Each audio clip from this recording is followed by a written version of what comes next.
Hello everyone, I hope you all are doing well. So हमने अपनी last video में discuss किया था मेटल्स एंड नॉन मेटल्स का पार्ट 1, जहाँ पर हमने physical properties of metals and non metals को पढ़ा था।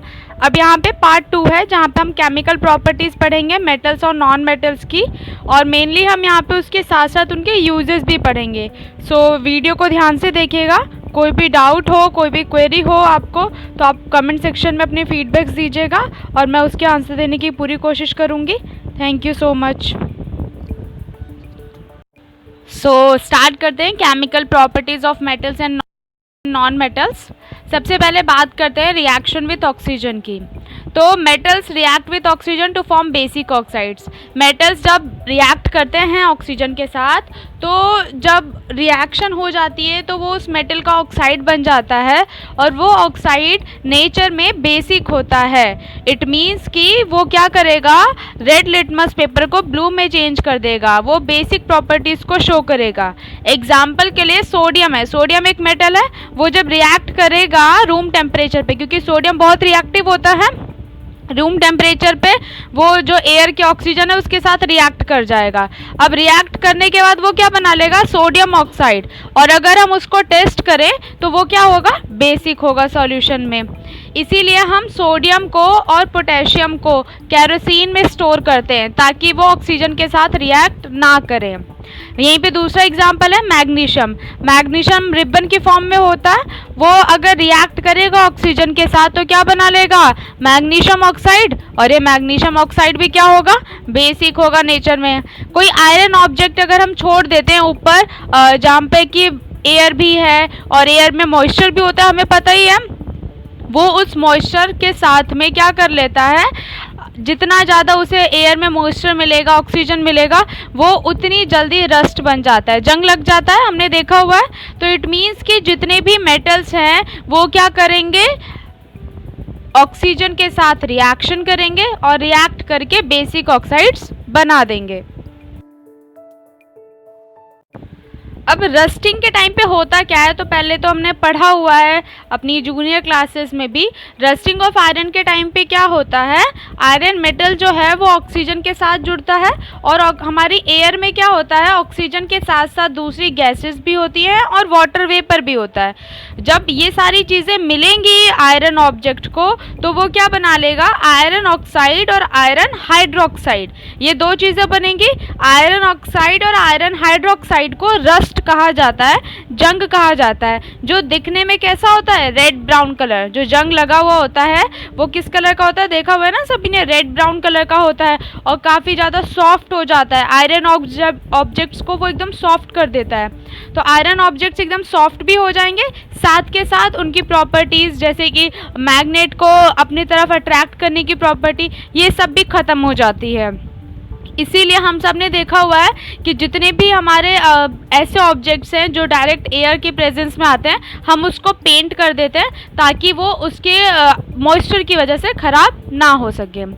अगर हम आयरन के अलावा किसी और की बात करें, जैसे कॉपर की अगर हम बात करें, तो कॉपर का अगर कोई बर्तन है, हमारे घरों में यूज़ होते हैं, तो कॉपर के बर्तन को अगर हम मॉइस्ट एयर में छोड़ दें लंबे टाइम के लिए और उसको यूज़ ना करें या उसकी क्लीनिंग ना करें, तो हम देखेंगे कि उसके ऊपर एक ग्रीन कलर की कोटिंग आ जाती है जो कॉपर के कलर को डल कर देती है।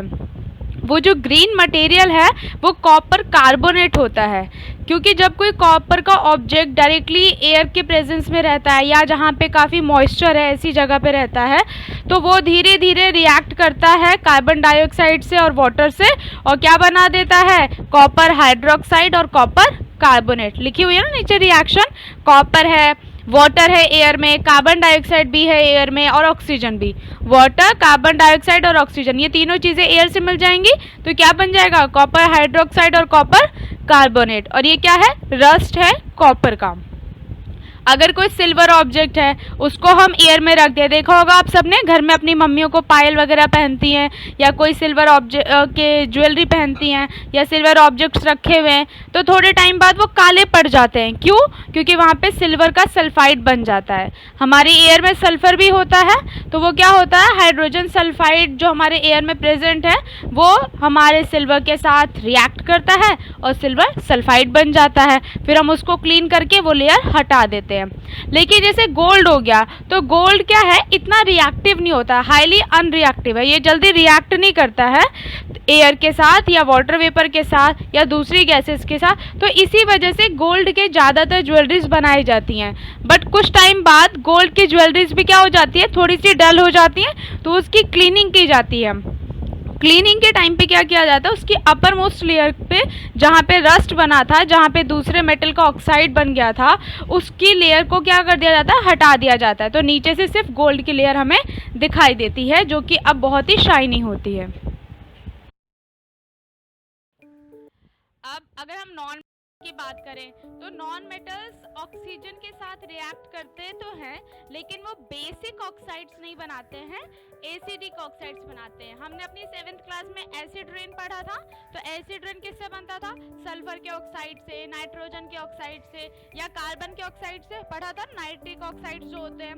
तो यहाँ पर यही बताया गया आपको कि नॉन मेटल्स रिएक्ट करेंगे ऑक्सीजन से, लेकिन क्या बनाएंगे, वो एसिडिक ऑक्साइड्स बनाएंगे। फॉर एग्जाम्पल सल्फर दिया हुआ है, सल्फर ऑक्सीजन के साथ रिएक्ट करके क्या बना देगा, सल्फर डाइऑक्साइड, और सल्फर डाइऑक्साइड क्या है, एसिडिक है नेचर में। ऐसे ही कार्बन है, कार्बन क्या होगा, पहले ऑक्सीजन के साथ रिएक्ट करके कार्बन डाइऑक्साइड बन गया। अब कार्बन डाइऑक्साइड को अगर हम पानी में मिक्स करें, डिसॉल्व करें और फिर हम उसको चेक करें, तो वो क्या है, कार्बोनिक एसिड है। तो ये सारी चीजें हमें बताती हैं कि जितने भी नॉन मेटल्स हैं वो ऑक्सीजन के साथ रिएक्ट करके क्या करते हैं, एसिडिक ऑक्साइड्स बनाते हैं। अब बात करते हैं जितने भी मेटल्स हैं वो वाटर के साथ कैसे रिएक्शन करते हैं। मेटल्स के अलावा हम नॉन मेटल्स के बारे में भी पढ़ेंगे, पहले मेटल्स का देखते हैं। तो मेटल्स रिएक्ट करते हैं वाटर के साथ, क्या बनाने के लिए, हाइड्रोजन गैस प्रोड्यूस करने के लिए। हम सभी को पता है सोडियम बहुत ही रिएक्टिव मेटल है, इसीलिए वो वाटर के साथ बहुत तेज़ी से रिएक्ट करेगा और क्या बना देगा, हाइड्रोजन गैस प्रोड्यूस कर देगा और सोडियम हाइड्रोक्साइड। दिखाई दे रहा होगा आपको रिएक्शन में, सोडियम था, वाटर दिया हमने उसको, सोडियम हाइड्रोक्साइड NaOH, और हमारा हाइड्रोजन गैस रिलीज हो गई। ऐसी पोटेशियम भी बहुत ही रिएक्टिव मेटल होता है, तो ये भी वाइग्रसली रिएक्ट करेगा, बहुत जल्दी से रिएक्ट करेगा कोल्ड वाटर में। अब ये कोल्ड वाटर के साथ रिएक्ट करेगा और पोटेशियम हाइड्रोक्साइड बना देगा और हाइड्रोजन गैस रिलीज हो जाएगी। ऐसे ही मैग्नीशियम, बट मैग्नीशियम बहुत धीरे धीरे रिएक्ट करता है, कोल्ड वाटर के साथ तो बहुत रेयरली करता है रिएक्ट, इसीलिए हमें इसे हॉट वाटर देना होता है, बॉइलिंग वाटर, जैसे स्टीम भाप निकल रहा है, इसीलिए यहाँ पे रिएक्शन के ऊपर मैंने लिखा है 100 डिग्री सेल्सियस। जब वाटर बॉईल हो रहा है तो मैग्नीशियम ऑक्साइड बन जाएगा और हाइड्रोजन गैस रिलीज हो जाएगी। अगर हम बात करें कॉपर की, तो कॉपर मेटल अगर हम बात करें तो स्टीम के साथ भी रिएक्ट नहीं करेगा, मतलब वो वाटर के साथ रिएक्शन नहीं करेगा। अगर हम उससे सिर्फ और सिर्फ वाटर दें या वाटर में रख दें तो वो रिएक्ट नहीं करेगा। अभी जो हमने पहले पढ़ा वहाँ पे हमने ऑक्सीजन की प्रेजेंस में वाटर था वेपर के फॉर्म में, इसलिए बोला था। यहाँ पे हम सिर्फ वाटर की बात कर रहे हैं, तो वाटर के साथ कॉपर मेटल रिएक्ट नहीं करेगा। नॉन मेटल्स वाटर के साथ या स्टीम के। अब बात करते हैं रिएक्शन विद एसिड्स की। तो हाईली रिएक्टिव मेटल्स जो हैं, जिनकी रिएक्टिविटी काफ़ी ज़्यादा है, वो एसिड्स के साथ रिएक्ट करते हैं और क्या करते हैं, सॉल्ट प्रोड्यूस करते हैं उसी मेटल का। जो मेटल है वो जिस एसिड के साथ रिएक्ट करेगा वो अपने ही मेटल का क्या कर देगा, सॉल्ट बना देगा और हाइड्रोजन गैस वहाँ से रिलीज हो जाएगी। बट जो हाइड्रोजन गैस वहाँ से रिलीज होगी, जब अगर हम उसके सामने फ्लेम लेके आए, आग की चिंगारी लेकर के आए, तो वो बहुत पॉप साउंड, एकदम से तेज़ आवाज़ करके रिएक्ट करेगा और आवाज़ आएगी और बर्न होने लगेगा। लेकिन जो लेस रिएक्टिव मेटल्स हैं, जैसे कॉपर हो गया, सिल्वर हो गया, गोल्ड हो गया, ये एसिड्स के साथ रिएक्ट नहीं करते हैं। और नॉन मेटल्स बिल्कुल भी रिएक्ट नहीं करते हैं एसिड्स के साथ। एग्जाम्पल्स दिए हुए यहाँ पे हमें, मैग्नीशियम है, मैग्नीशियम बहुत तेज़ी से रिएक्ट करता है हाइड्रोक्लोरिक एसिड के साथ में और क्या बना देता है, मैग्नीशियम क्लोराइड, और हाइड्रोजन गैस निकल जाएगी। अब यहाँ गौर कीजिए, मैग्नीशियम था तो मैग्नीशियम ने अपना ही सॉल्ट बनाया ना, मैग्नीशियम क्लोराइड सॉल्ट है और हाइड्रोजन गैस रिलीज हो गई। एल्यूमिनियम है, इसने भी हाइड्रोक्लोरिक एसिड के साथ रिएक्ट किया और क्या बना दिया, एल्यूमिनियम क्लोराइड, और हाइड्रोजन गैस रिलीज हो गई। आयरन जो है वो बहुत धीरे रिएक्ट करता है हाइड्रोक्लोरिक एसिड के साथ और क्या देता है, आयरन क्लोराइड और हाइड्रोजन गैस। और कोई सा भी नॉन मेटल, जैसे हमारा कोयला है, कोयला भी नॉन मेटल है ना, क्योंकि वो कार्बन से बना हुआ है। अब कार्बन क्या है, एक नॉन मेटल। या सल्फर हो गया, ये एसिड्स के साथ बिल्कुल भी रिएक्ट नहीं करते हैं। अब बात करते हैं रिएक्शन विद बेसिस की। तो मेटल्स बेस के साथ रिएक्ट करेंगे और हाइड्रोजन गैस प्रोड्यूस करेंगे एक पॉप साउंड के साथ। जब भी किसी केमिकल रिएक्शन में हाइड्रोजन गैस रिलीज होगी तो पॉप साउंड रिलीज होगी वहाँ से। अगर हम बात करें नॉन मेटल्स की, तो non metals generally hydrogen gas produce नहीं करते हैं पॉप साउंड के साथ, लेकिन अगर वो रिएक्ट कर रहे हैं बेसिस के साथ में तो बहुत कॉम्प्लेक्स रिएक्शंस होती है, स्टेप वाइज चलती है। तो आगे सीनियर क्लासेस में हम उसके बारे में पढ़ेंगे, अभी हम बेसिक से चलते हैं। जैसे यहाँ पे आपको दिया हुआ है एल्यूमिनियम। एल्यूमिनियम एक मेटल है। एल्यूमिनियम रिएक्ट करेगा सोडियम हाइड्रोक्साइड के साथ। सोडियम हाइड्रोक्साइड एक बेस है और क्या प्रोड्यूस करेगा, सोडियम एल्यूमिनेट और हाइड्रोजन गैस। हाइड्रोजन गैस के साथ क्या आएगी, एक पॉप साउंड आएगी, तेज़ी से आवाज़ आएगी, और अगर हम उसको बर्न करें तो वो इजीली फ्लेमेबल होती है। तो ये थी हमारी रिएक्शन विद बेसिस। अगर हम बात करें हाइड्रोजन के साथ कैसे रिएक्ट करते हैं, तो मेटल्स जो है हाइड्रोजन के साथ रिएक्ट नहीं करते हैं, लेकिन अगर सोडियम और पोटेशियम, क्योंकि ये काफ़ी हाईली रिएक्टिव मेटल्स हैं, इसकी अगर हम बात करें तो ये हाइड्रोजन के साथ रिएक्ट करेंगे और अपने हाइड्राइड्स बना देंगे। फॉर एग्जांपल दिया ना यहाँ, सोडियम प्लस हाइड्रोजन क्या बन जाएगा, सोडियम हाइड्राइड। ऐसे ही नॉन मेटल्स भी रिएक्ट करेंगे और हाइड्राइड्स बना देंगे। नाइट्रोजन प्लस हाइड्रोजन क्या बन जाएगा, अमोनिया। इसे हम नाइट्रोजन का हाइड्राइड भी कह सकते हैं। इसी तरीके से क्लोरीन के साथ, क्लोरीन में क्या है, क्लोरीन के साथ जब कोई मेटल रिएक्ट करेगा तो क्या बनाएगा, क्लोराइड बनाएगा। तो जैसे यहाँ पे दिया हुआ है ना, सोडियम एक मेटल है, सोडियम के साथ क्लोरीन ने रिएक्ट किया और क्या बन गया, सोडियम क्लोराइड। नॉन मेटल्स भी रिएक्ट करते हैं क्लोरीन के साथ और क्या बनाते हैं, उसके क्लोराइड्स। जैसे हाइड्रोजन प्लस क्लोरीन क्या बन गया, हाइड्रोजन क्लोराइड। और इसका नाम क्या होता है, जनरली हम बोलते हैं हाइड्रोक्लोरिक एसिड होता है ना, लेकिन यहाँ पे गैसेस फॉर्म में प्रेजेंट है हमारे पास। तो आई होप आपको ये रिएक्शन समझ में आई होंगी और किस तरीके से उनकी केमिकल एक्टिविटी होती है दूसरे मटेरियल्स के साथ में या एलिमेंट्स के साथ, वो भी। अब बात करते हैं डिस्प्लेसमेंट रिएक्शन की। तो एक ऐसी रिएक्शन जहाँ पे more reactive metal, highly reactive metal एक लो रिएक्टिव मेटल को डिस्प्लेस कर दे अगर हमने उसको सॉल्यूशन में डाला है तो यहाँ पे जैसे एग्जांपल है, आयरन की कील थी, कॉपर सल्फेट सॉल्यूशन बनाया हमने। कॉपर क्या है, एक मेटल है, कॉपर सल्फेट को हमने सॉल्ट बोलते हैं, तो हमने उसका एक सॉल्यूशन बनाया और उसमें हमने आयरन नेल्स डिप कर दी। आयरन नेल्स डिप करने के बाद क्या होगा, थोड़ी देर बाद जो सॉल्यूशन है वो अपना कलर चेंज करेगा। वो कलर चेंज क्यों हो रहा है, क्योंकि कॉपर सल्फेट अब आयरन सल्फेट बन चुका है और जितना भी कॉपर था वो उस आयरन नेल के ऊपर, उस कील के ऊपर आकर के इकट्ठा हो गया है। यहाँ पे आपको डायग्राम भी दिया हुआ है ना, रिएक्शन से पहले क्या है, जो सॉल्यूशन है वो ब्लू कलर का है क्योंकि कॉपर सल्फेट ब्लू कलर का होता है। रिएक्शन के बाद क्या हो रहा है, जो वो नेल था वो क्या हो गया, पहले ग्रे था अब ब्राउनिश टाइप में हो गया है वो, और जो हमारा सॉल्यूशन था वो ग्रीन कलर का हो गया है। तो ये हमें क्या दिखा रहा है कि यहाँ पे डिस्प्लेसमेंट हो गया है। डिस्प्लेस मतलब एक की जगह दूसरे ने ले ली है। तो एक हाईली रिएक्टिव मेटल क्या करेगा, लो रिएक्टिव मेटल को डिस्प्लेस कर देगा, उसको उसकी जगह से हटा देगा। यही डिस्प्लेसमेंट रिएक्शन है।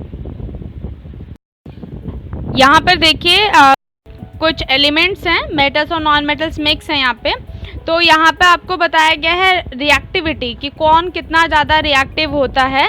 तो सबसे ज़्यादा रिएक्टिव जो है वो टॉप पे है और जो लेस रिएक्टिव है वो बॉटम में है। तो सबसे ज़्यादा रिएक्टिव पोटेशियम हो गया, फिर उससे थोड़ा कम सोडियम, कैल्शियम, मैग्नीशियम, एल्यूमिनियम, फिर कार्बन आता है, जिंक हो गया, iron, tin, lead, hydrogen, copper, silver, gold, platinum. तो अगर आप नोटिस करें तो यहाँ पर मेटल्स और नॉन मेटल्स में अगर हम डिफ्रेंशिएट करना चाहें तो हमें दिख रहा है ना, कार्बन, हाइड्रोजन दोनों क्या है, नॉन मेटल्स हैं। तो रिएक्टिविटी सीरीज में इनका भी एक नंबर है। और अगर आप ध्यान दें तो स्टार्टिंग में जो तीन आ रहे हैं, स्पेशली दो, पोटेशियम और सोडियम, ये हाईली रिएक्टिव हैं, इसीलिए हम इसको क्या करते हैं, केरोसिन ऑयल में रखते हैं, स्टोर करते हैं ताकि ये रिएक्ट ना करें। सिल्वर, गोल्ड ये कम रिएक्टिव है, प्लैटिनम सबसे कम रिएक्टिव है। तो ये टेबल याद रख लीजिएगा, लाइफ में आगे यूजफुल रहेगी। अब बात करते हैं यूजेस की। मेटल्स और नॉन मेटल्स के क्या क्या यूजेस हैं। तो मेटल्स के बारे में हमने जितना भी पढ़ा था अपनी फर्स्ट पार्ट में कि मेटल्स की जितनी फिजिकल प्रॉपर्टीज़ थी उसके बेसिस पे हम मेटल्स के बहुत सारे यूजेस देखते हैं अपनी डेली लाइफ में, जैसे ज्वेलरी बनाने में, मशीन्स को बनाने में, या फिर वायर्स की अगर हम बात करें तो वायर्स भी मेटल्स की ही बनती हैं क्योंकि वो हीट और इलेक्ट्रिसिटी दोनों के अच्छे कंडक्टर्स हैं मेटल्स की, क्योंकि टेंसाइल स्ट्रेंथ बहुत अच्छी होती है तो हम उसको क्रेन में या हैवी लोड्स उठाने वाली मशीन्स में यूज़ करते हैं। बर्तन बनाने में क्योंकि उनके क्या होते हैं, हीटिंग कंडक्टिविटी अच्छी होती है।